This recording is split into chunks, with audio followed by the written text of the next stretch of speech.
নির্দেশিকা উদ্ঘাটন অনুষ্ঠানে পুনরায় সকলকে জানাই সুস্বাগতম। সর্বপ্রথম স্যারের প্রতি সম্মাননা জ্ঞাপন আমি শ্রী অম্লান কুসুম ঘোষ আইপিএস মহাশয়কে অনুরোধ করব পুষ্পস্তবকের মাধ্যমে স্যারকে সম্মাননা জ্ঞাপন করার জন্য।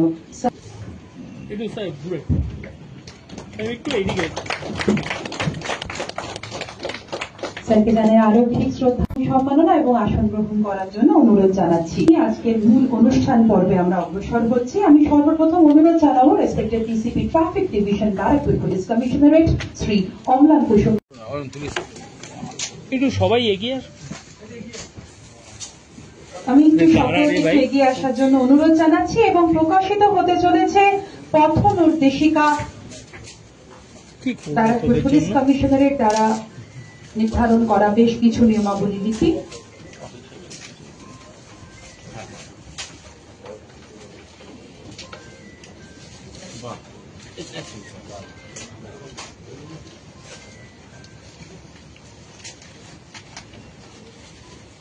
মুখ ঢেকে যাচ্ছে লক্ষ্যে ব্যারাকপুর পুলিশ কমিশনারেটের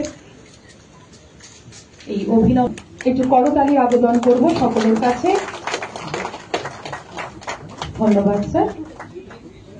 স্যারকে আজকে এই অনুষ্ঠান কেন্দ্রিক স্যারের আচ্ছা, দুর্গাপুজো উপলক্ষে স্পেশাল বেশ কিছু রেস্ট্রিকশন টাইম এবং পয়েন্টকে আমরা নির্ধারিত করেছি, কারণ ব্যারাকপুর কমিশনারেট এমন একটা জায়গায় অবস্থিত যার সাথে কলকাতা এবং বিধাননগর এবং আমাদের গঙ্গার ওপারে হাওড়া এবং হুগলির সাথে সংযোগ।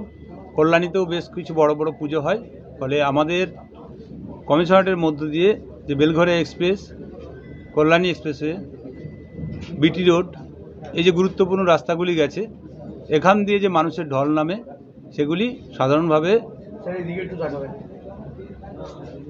ব্যারাকপুর ছাড়াও কলকাতা, বিধাননগর, কল্যাণী এই অভিমুখে বিভিন্ন জায়গায় পুজো দর্শনার্থী হিসাবে গাড়ি প্রচুর পরিমাণে রাস্তায় নামে।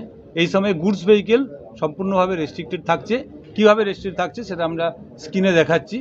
আমাদের ট্রাফিক হেডকোয়ার্টার থেকে একটা নির্দেশিকা আছে, সেই নির্দেশিকা মোতাবেক কোন সময় থেকে কোন সময় পর্যন্ত গুডস ভেহিকেল রেস্ট্রিকশন থাকবে সেটা আমরা সকলের কাছে সার্কুলেট করছি। এছাড়াও যেহেতু কমিশনারেটের এলাকাটি পূর্ব থেকে পশ্চিমে, উত্তর থেকে দক্ষিণে অনেকটাই বড়, ফলে সর্বত্র সমানভাবে একই বিষয়ের উপর রেস্ট্রিকশন না করে আমরা পার্ট বাই পার্ট যেখানের জন্য যতটুকু প্রয়োজন ততটুকু আমরা রেস্ট্রিকশন করেছি। কাঁচরাপাড়া এলাকার জন্য যে রেস্ট্রিকশন থাকবে সেই রেস্ট্রিকশনটা কিন্তু দমদম বা নাগেরবাজার বা বরানগর এলাকার জন্য নয়।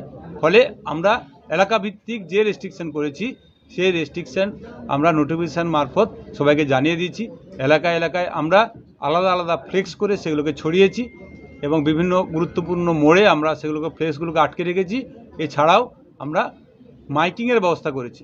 গতকাল থেকে আমরা স্থানীয় ভিত্তিতে আমরা মাইকিং করছি যে কোন দিকে কতটা পরিমাণ গাড়ি আটকানো থাকছে। আমরা আপনাদের কাছে হোয়াটসঅ্যাপে বা সফট কপি হিসাবে আমরা এই আমাদের যে নোটিফিকেশন সেটা আমরা দিয়ে দিচ্ছি।